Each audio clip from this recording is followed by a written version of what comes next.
This is the final look. This is me from the future of this video.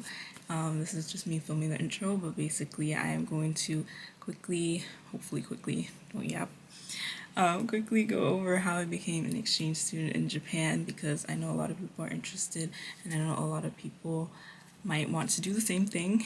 And I used to watch videos like this when I was little, so like the fact that I'm making a video like this is crazy to me. Like so I hope y'all enjoy. I hope it's informative. It's very broad, but I do want to make another video like this that's more detailed. So if y'all have any questions that want to be answered, I'm thinking about making an Instagram poll or just answering questions in the comment section.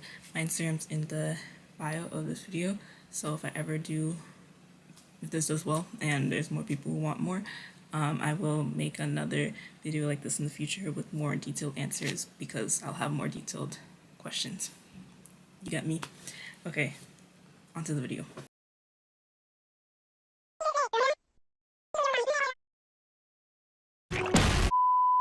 Now I wrote down some notes on my phone because I tend to yap a lot. And editing me, I know she hates it. A background about myself is I am from the United States and I go to college actually in the US, but right now I am studying abroad in Tokyo, Japan for an academic school year. And so far I have been here for a little over 3 months, like 3 months and a week-ish.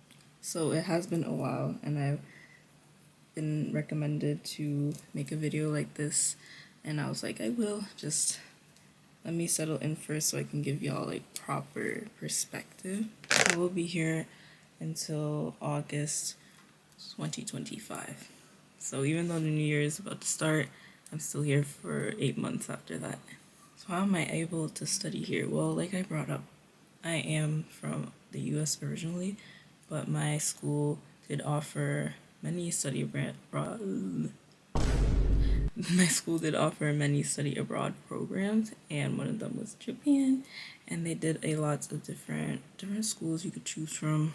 Now, I was originally gonna go to another university in Tokyo, and I picked Tokyo because it's more foreigner friendly. It is very touristy and crowded, but you know, since I wasn't so good at Japanese coming here, I did not want to go to a place where I couldn't like fall back on English in like an emergency situation. A lot of countries do speak English, and a lot of places do have English speaking employees because it's a desired trait when hiring people anywhere in the world.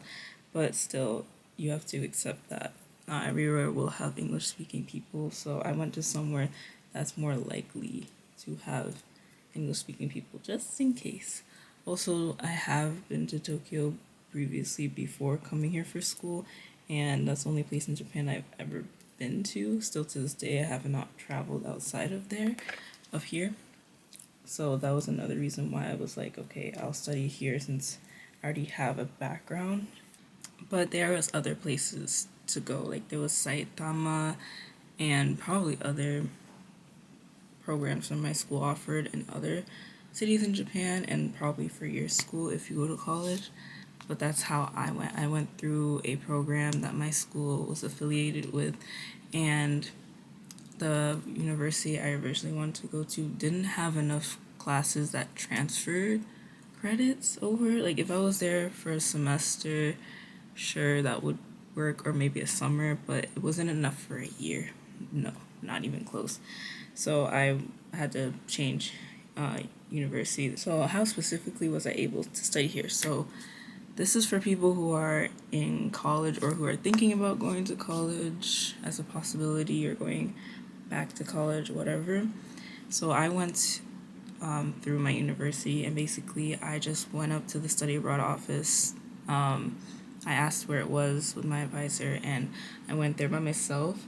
I made an appointment, and I went in person because you can do it online if you want, but I just feel like in person's just always better for everything, and they tend to remember you better. And I met an advisor. I'm sad she's gone. She quit, or left. But she was so nice. She also studied abroad in Japan, so she had a lot to help me with. And she just basically got me started because the whole process was very confusing. There was a separate portal website for the to choose like study abroad things, and I've had to just make it so much easier. Don't try to do it by yourself. Try to get some sort of help from somebody. And also a girl was also there who studied abroad in South Korea that gave me like her perspective and her insight on her experience basically. Also, your college most likely has like a study abroad Instagram or website that you can go to see other people who are currently or previously studied abroad to get their perspective as well and some tips from them. I actually did something like that for a scholarship to come here, and I basically put my insight on how it was and like posted videos to there. So you can do something like that. You can also apply for a lot of scholarships. Like it opens a whole new window of scholarships for you because there are a lot of things on social media that your college might want to get from you, and they'll give you money like a waiver off your tuition for it. Now it wasn't direct money because if you do have your college tuition paid but you want like extra money in your pocket for housing or something, you might have to make sure your scholarship has an option where you can actually cash it out because one of the people I do went to this program with has his tuition paid, and so when they wavered it, it's like he's doing it for free because he can't get that money because he already has school paid for. So he had to fight for that last minute, and it was very stressful for him. So I just want to warn anybody, if you have your tuition covered, make sure that scholarship actually gives you money directly and not just put it like a waiver, because they just put a waiver for mine. I was like waiting for my money and I didn't even know either. And when I looked at my school like account, like tuition waiver was on there, and I was like, oh, that's where my scholarship money went. So it would be nice to know. I mean, either way, I used it because I don't have my tuition just paid for like that. But I just didn't know, like if I didn't check, I would have been like, where is my money? Just not a very nice question you want to be asking personally. For those who don't want to study in college because they're in high school or something, there are separate private programs for high school students. I used to look at them because I wanted to go to Japan in high school, but they're so expensive. I was like, let me wait till college. They're I guess it's less money than paying college tuition and studying abroad, but the fact that most people go to public school in at least in America for free, and then all of a sudden you might be paying like 12,000 a semester, a month, trying to go through a private program. It just seems a little much, but there are many. You can just Google. There's so many programs if you got it like that in the bank account. For those people who are not in college but want to go abroad, I guess. I mean, it's kind of not really the video for you. I'm sorry, because it is studying abroad, and if you're not studying, it's just abroad, which is not really what I'm offering. But there's always opportunities. You can get a work visa. That's basically when a job is offered to you from Japan, or you receive a job. Like it doesn't have to be just straight up like, hey, you want to work here? That kind of sounds like a scam. But if you already got a job abroad, then they can just give you like I forgot the acronym, not CEO. But I got one too as a student. I'll put it here. But yeah, they give you one of those, and then you can get a visa through that, and it's just for work, and it'll be like a long-term visa the way I got one as a student. So I have a very long-term visa. Even though I'm only studying here, like I said, till August, I can be at this country for up to 5 years. Yeah, so if I ever want to come back here after I graduate, it's still intact for 5 years. So why am I studying here? Well, my minor is in Japanese. Let me start my makeup. Oh my god, I'm yapping. I already put my primer.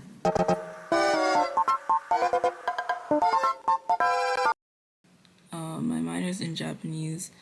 I self-taught myself a little Japanese before I started college, and be so for real, I grew up loving anime since I was like 3 years old because my father loves anime, and got me into it because he would just watch it around me and I just watch whatever he's watching. And then I started dabbling into it myself at like 10. And I was obsessed with like Orange High School's Club, Yokai Watch, Doraemon, stuff like that. Very random choice, but like I just liked what I like, okay? And I don't watch anime like that anymore. Occasionally I'll watch a shoujo because I'm more of a shoujo girly now. I used to be more of a shonen girl growing up, but I don't watch anime like that anymore, so I don't really say like, oh, I want to learn Japanese because of anime.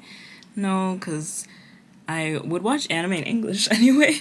So like, I guess anime never really had to do with it. But it did open the door for me to be like, oh, what's this country that makes anime? And then I found out I really like Japan. I really like the culture, and then it's extremely, extremely different from America's culture. Very different. And it's very advanced and has interesting things. Like I love the amount of themed cafes and stuff like that, and streets, and they're even each store has their own personality, and it's like, yes, why don't we have this in America? Like, you make me actually want to buy things and be here. But what really made me want to like know more about Japan is very morbid and dark. I'm sorry, but I am a psychology major, and Japan psychologically interests me a lot, not in a cold way, but in a sincere way, because of the amount of, don't want to say the word, but there's a high amount of here, and there's a lot of mental health crisis that it goes unaddressed because of the stigma and the taboo behind it. And the culture really reflects it as well. The introvert culture and the mask you have to put on just to be polite and fit into society and not inconvenience anybody with your problems. And mental health is a stigma all around the world, literally everywhere. Obviously, there's a lot of countries that are more accepting than others, like the US. And yeah, so when I tell people in Japan that my major is psychology, they think it's very niche, very different, but it's more popular in the United States. Yeah, that's basically how I had the interest to study abroad here and why I'm studying abroad here. And I see it, like now I firsthand see the culture, the negative sides of the culture, not just from the internet, but from my own literal perspective. And I want to make a whole video on it, my own time. And if you don't have a real drive to study abroad anywhere, I feel like it's gonna be harder for you, or you're gonna want to back out faster. And like, you need to be strong-minded because there's so much paperwork, there's so much, if you want scholarships, there's so many essays. And I feel like the reason why I didn't win that big scholarship was because I didn't say my drive. I should have. I really should have. That's when fear comes in. Like, I should have just been honest, like, and put myself out there, but I was too scared that it was just such a dark reason. And my advice to you, if you're applying to scholarships, no matter what your reason is, please just be honest. Like, just be honest. Don't try to say some cookie cutter thing, because I bet you 20 other people said cookie cutter thing, and scholarships are a competitive thing. You want to win. You want that money. So just throw yourself out there. What's the harm? Like, it's better. It makes you stick out more, and it makes you more eligible. But that's about all I have. If you have specific questions, I'm more than willing to make a part 2, 3, 4, whatever video, because I know this was very broad, but I don't know what specific questions to ask or to have answered. I would love to make an Instagram poll, or just simply answer from the comment section about what questions you have specifically, and I'd be more than happy to answer it. Here's my fits. This is from the thrift store. I have a whole shirt under here from AliExpress. These are from Shein. I got in like 2020, but these pants have lasted me almost 5 years. I'm just yapping at this point, But this is the final look. I got this headband at some random store in Japan. It's very cute. I'm trying to make sure it's like actually tied because I'm not trying to have this come off. There we go. And I will be filming a little bit of a Christmassy themed video literally today, so that will be my next video hopefully, and I'll see y'all then. Bye.